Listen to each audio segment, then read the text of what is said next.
Hello students and all the viewers, उम्मीद है कि आप सब खैरियत से होंगे।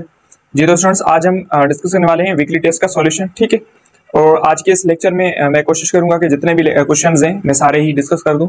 अगर कुछ रह भी गए तो इंशाल्लाह मैं नेक्स्ट लेक्चर में आप लोगों के साथ शेयर कर दूंगा। ठीक है, तो स्टार्ट करते हैं आज के इस वीडियो लेक्चर को, क्योंकि इस वीकली टेस्ट में मैंने कुछ जो क्वेश्चन थे मैंने एज प्रॉब्लम्स के, उसके साथ साथ मैंने कुछ IQ के भी ऐड किए थे। एक दो क्वेश्चन IQ के भी दिए थे और मैंने परसेंटेज के कुछ क्वेश्चन दिए थे। मतलब काफी सारे क्वेश्चंस मैंने रिलेटेड टॉपिक्स के ही दिए थे जो मैंने आपको पढ़ा दिए थे। ठीक है, तो स्टार्ट करते हैं आज के इस वीडियो लेक्चर को। आज के इस लेक्चर में जस्ट हम डिस्कस करेंगे वीकली टेस्ट का सॉल्यूशन। इसमें क्वेश्चन नंबर 1 जो था वो था, Ali and Ahmed are brothers, Ali is twice older than his brother, if some of their ages is 27, find the age of Ahmed. ठीक है, अब देखें, अब सपोज करें हमने अहमद की एज को, सपोज करें हमने अहमद एज को हमने x माना, तो अली उसके ट्वाइस है, तो अली की एज बताओ, अली की एज क्या हो जाएगी 2x, क्योंकि अली उसकी एज के ट्वाइस है। ठीक है, उसके बाद ये खुद कह रहा है कि इन दोनों की एजेस का सम 27 बन रहा है, तो दोनों को ऐड कर दें, x + 2x = 27। तो यहाँ से जब आप x को सॉल्व करेंगे x के लिए, तो x की वैल्यू क्या आ जाएगी 9 आ जाएगी। मतलब 9 ईयर्स किसकी एज है, ये एज है अहमद की, क्योंकि x हमने किसकी एज को माना है, अहमद की एज को, और ये पूछ भी किसकी रहा है, अहमद की एज, तो एग्जैक्टली इसका आंसर क्या हो जाएगा 9। अगर आपसे ये पूछता अली की एज क्या है, तो x की जगह आप 9 पुट करते तो अगेन 19 इसका करेक्ट आंसर आ जाता। ठीक है, तो बिल्कुल इजी क्वेश्चन था ये। Hanif, Akram and Naveed are cousins, age of gap among all is 2 years। मतलब इन तीनों की एजेस का जो बीच में गैप है वो 2 years है। If some of their ages is 51, find the age of अकरम।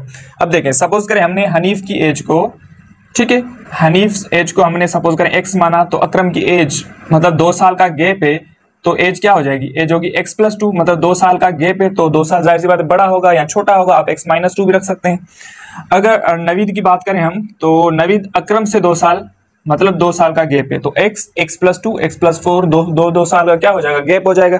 ठीक है, फिर आगे जब आप इसका सॉल्यूशन करेंगे, क्योंकि इसने खुद बोला है कि इन तीनों के एजेस का सम 51 बन रहा है, तो ये होगा x + 2 + x + 4 = 51। तो यहां से जब आप सोल्व करेंगे x, तो ये होगा 3x, 2 + 4, तो ये होगा 6 = 51। यहां से आप देख सकते हैं 3x = 51, 6 को उस साइड सेंड करेंगे तो माइनस का हो जाएगा, और यहाँ पे हो जाएगा 3x = जब आप इसे कैंसिल आउट करेंगे तो ये होगा 45, और यहाँ पे x की वैल्यू जो आपको मिलेगी वो मिलेगी 15। ठीक है, तो x की वैल्यू क्या है 15, मतलब हमें किसकी एज मिली है, हनीफ की एज, और हमें पूछ किसकी रहा है, अकरम की एज। तो अकरम की एज क्या है, x + 2, अगर x 15 है तो यहाँ से 15 + 2 करेंगे तो आंसर क्या आएगा आपका 17। तो अकरम की एज क्या हो जाएगी 17। अगर आपसे नवीद की एज पूछता तो 15 + 4 करते तो आपको 19 मिल जाती। ठीक है, तो बिल्कुल इजी क्वेश्चन है ये भी। अब नेक्स्ट क्वेश्चन डिस्कस करते हैं। क्वेश्चन नंबर 3 कह रहा है कि father is 4 times older than his son. Suppose कर हमने उसकी सन की एज को x माना, ठीक है, x माना, और फादर एज जो है उसके 4 टाइम्स से, तो एग्जैक्टली क्या हो जाएगी 4x हो जाएगी। ठीक है, if square of their edges, ठीक है, वो बन रहा है 42 25। मतलब इन दोनों की एजेस को पहले तो आप सम करेंगे और फिर इसका स्क्वायर, क्योंकि इसने खुद बोला है कि उन दोनों की एजेस का स्क्वायर, तो दोनों की एजेस को सम करके फिर उसका स्क्वायर करें तो वो कितना बन रहा है 42 and 25, 4225। अब देखें, अब हमें x के लिए सोल्व करना है, क्योंकि हमें किसकी एज पूछ रहा है, हमें पूछ रहा है कि फादर की एज क्या है। ठीक है, तो इस स्क्वायर को जब आप उस साइड शिफ्ट करेंगे, तो मैंने आपको पहले ही बताया था, स्क्वायर जब उस साइड शिफ्ट होता है तो रेडिकल यानी स्क्वायर रूट बन जाता है, और स्क्वायर रूट जब इस साइड आप शिफ्ट करते हैं तो स्क्वायर बन जाता है। ठीक है, तो यहाँ से आप देख सकते हैं जब स्क्वायर को उस साइड शिफ्ट करेंगे तो ये होगा x + 4x = √42 and 25। एग्जैक्टली यही होगा। यहां से आप ये दोनों को ऐड करें तो ये होगा 5x = इसका स्क्वायर रूट, जब आप square root of 42 and 25 calculator में लगाएंगे तो उसको आंसर जो आपको मिलेगा वो मिलेगा 65। तो यहां से x की वैल्यू क्या होगी 65 / 5 मींस इसका आंसर क्या आने वाला है 13। तो मतलब x हमने किसकी एज को माना था, सन की एज को, और आपसे पूछ रहा है कि फादर की एज क्या है, तो फादर की एज 4x है, मतलब इसका 4 गुना, तो 4 से मल्टीप्लाई करें तो उसका करेक्ट आंसर जो होगा वो होगा 52 ईयर्स। ठीक है, तो ऐसे क्वेश्चन जब भी आ जाए तो इसका आप सॉल्यूशन इजी तरीके से फाइंड कर सकते हैं। क्वेश्चन नंबर 4 डिस्कस करते हैं। क्वेश्चन नंबर 4 है, the present age of Aisha's mother is 3 times the present age of Aisha. मतलब आयशा की एज को सपोज करें, जैसे आपको डेटा गिवन हो वैसे ही आप उसका सॉल्यूशन करते जाएं। आयशा की एज को x माना और उसकी मदर की एज को आपने क्या माना, क्योंकि 3 टाइम्स है तो एग्जैक्टली क्या हो जाएगा 3x। ठीक है, फिर आगे आपसे बोल रहा है कि आफ्टर 5 इयर्स, मतलब 5 साल बाद, तो फ्यूचर की बात हो गई, तो आप दोनों में 5 ऐड कर दें। ठीक है, आप दोनों में 5 ऐड कर दिया, हो गए। ठीक है, फिर आगे आपसे पूछ रहा है कि what is the present age of, नहीं फिर आपसे पूछ रहा है 5 years, after 5 years their ages will add to 66। इन दोनों की एजेस का सम जो बन रहा है 66 बन रहा है। फिर आपसे पूछ रहा है कि अब बताओ आयशा की एज क्या है, मतलब x की वैल्यू हमें निकालनी है। अब यहाँ पे देख सकते हैं 3x तो ये होगा 4x, 5 and 5 तो ये होगा 10 इज इक्वल टू 66। 10 को उस साइड शिफ्ट करते हैं तो 4x is equal to 66 minus 10। तो यहाँ से आप देख सकते हैं 4x की वैल्यू क्या आएगी 56, और यहाँ पे x की वैल्यू आपको जो मिलेगी 56 डिवाइड बाय 4 मीन्स इसका करेक्ट आंसर क्या होगा 14। ठीक है, तो 14 इसका करेक्ट आंसर होगा। और 14 हमने किसकी एज को माना था, उसकी आयशा की एज को, तो आयशा की एज ही पूछ रहा है आपसे, तो करेक्ट आंसर क्या होगा 14 इसका करेक्ट आंसर हो जाएगा। ठीक है स्टूडेंट्स, तो क्वेश्चन नंबर 5 डिस्कस करते हैं। इसकी डेटा कैसे बना रहा हूँ। ठीक है, क्वेश्चन नंबर 5, अब man's age is 3 times his son's age. Man की एज सन की एज के 3 टाइम्स है, तो सन की एज को आपने सपोज करें x माना, तो मेन की एज क्या हो जाएगी, हो जाएगी 3x क्योंकि 3 टाइम्स है। ठीक है, फिर आपसे पूछ रहा है 10 ईयर्स अगो, 10 साल पहले की बात हो रही है, तो ये होगा 3x minus 10 is equal to x minus 10। दोनों में 10 सेपरेट कर दें क्योंकि पास्ट की बात हो रही है। ठीक है, फिर आगे आपसे कह रहा है कि 10 years ago his age was 5 times his son's age. इसकी एज यानी मेन की जो एज थी उसके बेटे की एज के 5 टाइम्स थी, तो 5 आप बेटे के एज के साथ मल्टीप्लाई करवा देंगे। ठीक है, then the present age of son. अब बताओ सन की प्रेजेंट एज क्या है, तो मतलब x की वैल्यू फाइंड करनी है। तो यहाँ से देखें ये होगा 3x minus 10 is equal to 5 multiply करवा दें, तो ये होगा 5x माइनस 50 एक्जैक्टली। 10 को उस साइड शिफ्ट कर दें, पहले तो आप 3x को उस साइड शिफ्ट करें, तो ये होगा minus 10 is equal to 5x minus 3x minus 50। अब माइनस 50 को इस साइड जब आप शिफ्ट करेंगे तो ये होगा माइनस 10, ये प्लस का 50 हो जाएगा, और यहाँ से 5x माइनस 3x ये होगा 2x, और यहाँ से आपको 2x की वैल्यू जो मिलेगी वो मिलेगी 40, और x की वैल्यू क्या होगी 40 डिवाइड बाय 2 मीन्स 20। तो 20 ईयर्स किसकी एज हो जाएगी, सन की एज हो जाएगी, और आपसे सन की ही एज पूछ रहा है, तो 20 इसका करेक्ट आंसर हो जाएगा। ठीक है स्टूडेंट्स, तो 6 times as old as his daughter. ठीक है, 20 years later the man will be twice as old as his daughter, find the age of man. ठीक है, सपोज करें हमने डॉटर की एज को, ठीक है, डॉटर की एज को x माना, तो मेन उसके 6 टाइम्स है, तो मेन की एज क्या हो जाएगी, मेन की एज हो जाएगी 6x। ठीक है, अभी आगे कह रहा है 20 ईयर्स लेटर, मतलब 20 साल बाद की बात हो रही है, तो ये होगा 6x प्लस 20, और ये होगा x प्लस 20। दोनों में आप 20 ऐड कर देंगे, जाहिर सी बात है क्योंकि ये फ्यूचर की बात हो रही है। फिर आगे आपसे कह रहा है कि find the age of man, नहीं आगे कह रहा है कि 20 years later the man will be twice. Man उसकी बेटी की एज के ट्वाइस हो जाएगा, तो 2 आप उसकी बेटी की एज के साथ मल्टीप्लाई करवा देंगे। ठीक है, तो अब आपसे पूछ रहा है कि अब बताओ कि यानी find the age of man की एज बताओ when his daughter was born, जब इसकी बेटी पैदा हुई थी तब मैन की एज क्या थी। तो बिल्कुल इजी है, पहले तो आप x के लिए फाइंड करें इसे, तो ये होगा 6x plus 20 is equal to 2 के साथ मल्टीप्लाई करवा दें, 2x प्लस 2 को 20 के साथ 40 हो जाएगा।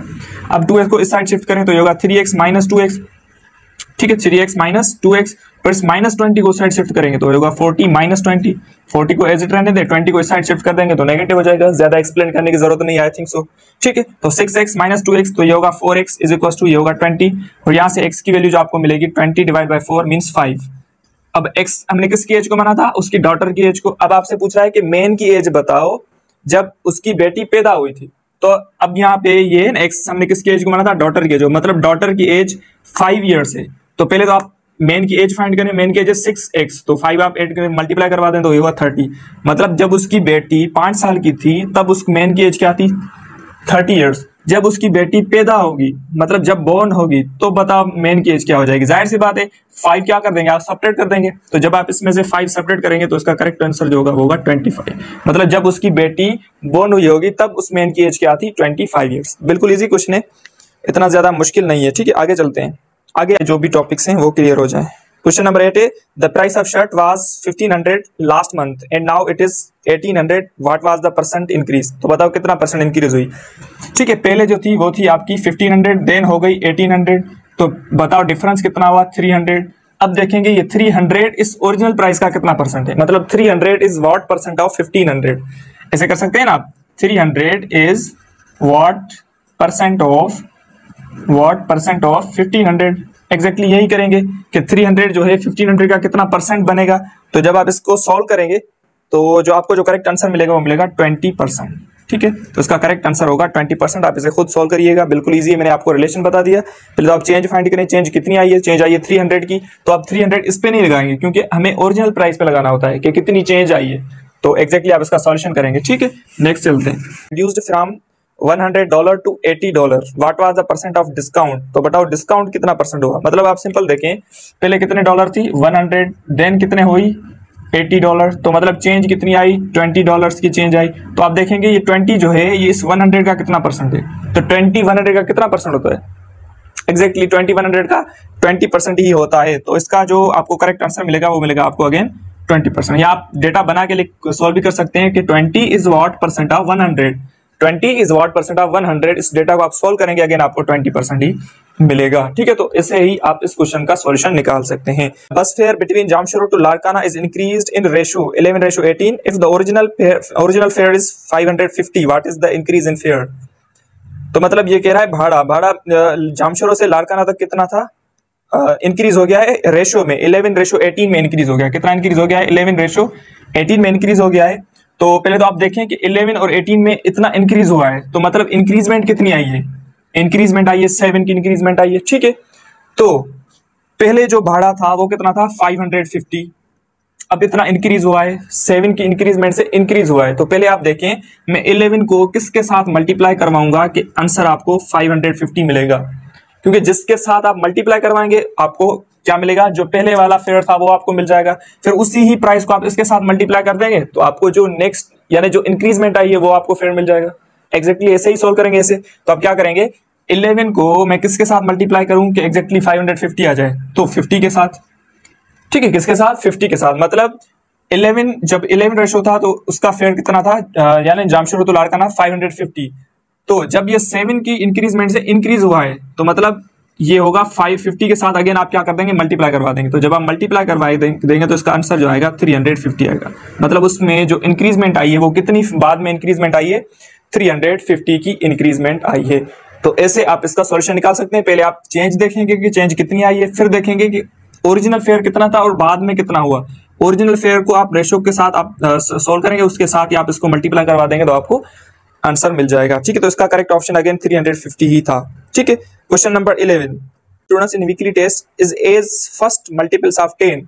ठीक है, लास्ट जो 10 स्टूडेंट्स है उनका स्कोर जो है वो क्या है मल्टीपल्स है 10 के। तो 10 के पहले आप मल्टीपल्स लिखें, देन आपसे कह रहा है find the median of test score. 10 के मल्टीपल्स लिखते जाएं 10, 20, 30, 40, 50, 60, 70, ये हो गए 7 मल्टीपल्स। अब देखें आपको क्या फाइंड करना है मीडियन, तो ये कैंसिल आउट करते जाएं, कैंसिल आउट करते जाएं, कैंसिल आउट करते जाएं। ये 40 जो है ये आपका क्या हो जाएगा मीडियन हो जाएगा। तो आपसे मीडियन ही पूछ रहा है तो उसका करेक्ट आंसर अगेन क्या होगा 40 हो जाएगा। ठीक है, आगे चलते हैं। क्वेश्चन नंबर 11 आपका हो गया। Question number 12, A and B is 5:4। मतलब A and B का रेशो आपको गिवन है, वो रेशो क्या गिवन है 5:4, 5:4 गिवन है। मतलब A आपका है और ये आपका B है 5:4 गिवन है। आगे आपसे कह रहा है कि then it will be same as, तो ये किसके बराबर हो जाएगा। आपके पास ए ऑप्शन है, ए ऑप्शन है आपका 10:8, बी ऑप्शन है आपका 25:20, सी ऑप्शन है आपका 15:12 एंड डी ऑप्शन आपका ऑल ऑफ दिस। तो करेक्ट ऑप्शन क्या होना चाहिए। तो एग्जैक्टली आप देख सकते हैं कि ये जो रेशो है ये एग्जैक्टली इस रेशो के बराबर होगा। अब दोनों को डिवाइड करें 5, अब देखें ना 5 को मैंने किसके साथ मल्टीप्लाई किया है, 5 को 2 के साथ मल्टीप्लाई करेंगे तो 8 10 होगा, 4 को 2 के साथ करेंगे तो 8 होगा। मतलब ये रेशो इक्वल है। अब यहाँ देखें 5 को मैंने किसके साथ मल्टीप्लाई किया है 5 के साथ, तो 25 आ गया। 4 को 5 के साथ करूंगा तो 20 आ जाएगा। तो एग्जैक्टली ये भी रेशो सेम ही हो जाएगा। अब यहाँ देखें 5 को 3 के साथ मल्टीप्लाई करेंगे तो 15 होगा, 4 को 3 के साथ करेंगे तो 12 होगा। तो ये भी रेशो इक्वल है। तो इसका करेक्ट ऑप्शन क्या था, करेक्ट ऑप्शन आपका ऑल ऑफ दीज। मतलब ये सारे जो रेशोज हैं ये रेशोज इक्वल रेशोज हैं, इन्हें हम क्या कहते हैं equal ratios. 12, question number 13, if the mean of 7 multiples of 10 is 40 then its mode will be. अब देखें ये आपसे पूछ रहा है कि 7 मल्टीपल्स 10 के 7 मल्टीपल्स लिखें 10, 20, 30, 40, 50, 60, 70। अब बताओ इसमें से कोई ऐसा नंबर है जो रिपीट हो रहा हो, कोई भी ऐसा नंबर नहीं है जो रिपीट हो रहा हो। तो आपसे मोड ही पूछ रहा है तो मोड यहाँ का क्या हो जाएगा नो मोड। तो इस डेटा का मोड नहीं होगा। ठीक है, तो ये आपका अगेन करेक्ट ऑप्शन हो जाएगा नो मोड। ठीक है, आगे चलते हैं क्वेश्चन नंबर 14। क्वेश्चन नंबर 14 में आपको डेटा गिवन है और इस डेटा में आपसे ये पूछ रहा है कि मोड बताओ। तो क्वेश्चन नंबर 14 बिल्कुल इजी है। तो पहले आप देखेंगे इस डेटा को, इस डेटा में देखें कौन सा नंबर है जो ज्यादा रिपीट हो रहा है। तो 5 है, 5 ज्यादा रिपीट हो रहा है तो उसका करेक्ट ऑप्शन 5 हो जाएगा। क्वेश्चन नंबर 15 देखें find the median of given data. तो डेटा का क्या फाइंड करना है मीडियन। तो डेटा देखें 20, 22, 24, 28, 30, 32। तो देखें मिडिल नंबर कौन सा है, मिडिल नंबर आपका 20 है। क्योंकि मिडिल में दो नंबर्स बनेंगे 24 एंड 28, तो इन दोनों नंबर्स का आप एवरेज करेंगे तो आपको क्या मिलेगा 26 मिलेगा, तो इसका मीडियन 26 हो जाएगा। ठीक है, तो ये मैंने आपको पढ़ा रखा है इजी क्वेश्चन से। Question number 16, which are the following data has same mean and median. ठीक है, कौन सा ऐसा ऑप्शन है जिसका सेम है? तो पहला ऑप्शन देखें, पहला ऑप्शन है आपका 2, 4, 6, 8 एंड 10। तो आप देखें, आपसे कह रहा है कि कौन सा ऐसा ऑप्शन है जिसका मीन और मीडियन सेम है, तो उसका आप देखें। पहले तो आप देखें मीन क्या होगा, तो मीन आप सिंपल देख सकते हैं कि ये मल्टीपल्स हैं किसके, 2 के मल्टीपल्स हैं। फर्स्ट 5 मल्टीपल्स ऑफ 2, ये फर्स्ट 5 मल्टीपल्स ऑफ 2 है। तो इसकी मैंने आपको ट्रिक बताई थी, जब आपके पास ओड में मल्टीपल्स हो तो जो मीडियन होता है वही उसका मीन होता है, तो ये ही आपका मीन होगा और यही आपका मीडियन होगा। ठीक है, तो यही ए ऑप्शन ही आपका करेक्ट ऑप्शन था, क्योंकि यही ऑप्शन है जिसका मीन और मीडियन सेम हो सकता है। चलते हैं 17 क्वेश्चन है, which are the following data has same median and range. ठीक है, मीडियन एंड रेंज, तो ऑप्शन देखें, मीडियन मींस मिडिल नंबर देखें, तो आप देख सकते हैं बी जो डेटा आपको गिवन है, बी डेटा है आपको 10, 20 एंड आपका 22, 23 एंड 32। तो यहां से आप देख सकते हैं मीडियन, तो 10 10 में ये कैंसिल हो जाएंगे, ये आपका 22, ये आपका क्या होगा, मीडियन होगा, ये आपका मीडियन। और रेंज हम कैसे फाइंड करते हैं? Range means highest minus lowest, highest क्या है 32 माइनस लोवेस्ट क्या है 10, तो अगेन आपका करेक्ट आंसर क्या होगा 20। तो मीडियन एंड रेंज दोनों सेम हो गए, ऑप्शन नंबर बी इसका करेक्ट ऑप्शन था। ठीक है, तो आगे चलते हैं, क्वेश्चन नंबर 18। क्वेश्चन नंबर 18 बिल्कुल इजी क्वेश्चन है। क्वेश्चन नंबर 18 कह रहा है कि the frequent number in data is known as, तो ऐसा नंबर जो ज्यादा रिपीट हो रहा है उसे हम क्या कहते हैं, मोड कहते हैं, तो इसका मोड ऑप्शन करेक्ट था। Question number 19, what is the mean of first 9 multiples of 9। पहले तो आप 9 के 9 मल्टीपल्स लिखें, फिर मैंने आपको शॉर्ट ट्रिक क्या बताया, आपसे मीन पूछ रहा है तो जो मिडिल नंबर होगा, जो मीडियन होता है वही आपका मीन होता है, जब फर्स्ट 9 मल्टीपल्स हो, 7 मल्टीपल्स यानी ओड में हो तो। ठीक है, तो इस तरीके से आप इसका सॉल्यूशन निकाल सकते हैं। 20 क्वेश्चन है, आपको डेटा गिवन है और आपसे पूछ रहा है कि किसकी वैल्यू सबसे कम होगी, किसकी वैल्यू सबसे कम होगी। तो डेटा है आपकी 1, 2, 3, 4, 5, 6 एंड 7, ये आपको डेटा गिवन है। आपसे पूछ रहा है कि सबसे कम वैल्यू किसकी होगी, मीन की होगी, मीडियन की, मोड की, रेंज की। तो पहले आप देखें इसका मीन निकालें। तो जब आप इसका मीन निकालेंगे, ऊपर वाली 8 को ऐड करेंगे और डिवाइड बाय 10 करेंगे, तो उसका मीन जो होगा 4.2 होगा। आपसे मीडियन पूछ रहा है, तो मीडियन के लिए आप क्या करते हैं, middle value number cancel out करते जाएं, ये आप कैंसिल करते जाएं। ठीक है, तो जैसे ही आप यहाँ पहुंचेंगे तो इन दोनों को आप ऐड करेंगे, 4 + 5 डिवाइड बाय 2, तो ये होगा 9 डिवाइड बाय 2, इसका करेक्ट ऑप्शन होगा 4.5। ठीक है, यानी मीडियन 4.5 होगा। अगर आपसे मोड पूछा जाए तो मोस्ट फ्रीक्वेंट नंबर देखें, मोस्ट फ्रीक्वेंट नंबर कौन सा है, 6 इसका मीडियन मोड होगा। अगर आपसे रेंज पूछा जाए तो रेंज इसकी क्या होगी, हाईएस्ट माइनस लोवेस्ट, तो अगेन 6 होगा। तो रेंज आपकी 6, मोड भी आपका 6, मीडियन आपका 4.5 और मीन आपका 4.2। तो देखें सबसे कम वैल्यू किसकी है, मीन की है, तो इसका करेक्ट ऑप्शन मीन होगा। ठीक है, आगे चलते हैं। Question number 22, find the median of data. आपको डेटा गिवन है, आपसे मीडियन पूछ रहा है, तो अगेन आपको मिडिल में दो नंबर्स बचेंगे 4 एंड 6, उनका मीन निकालेंगे।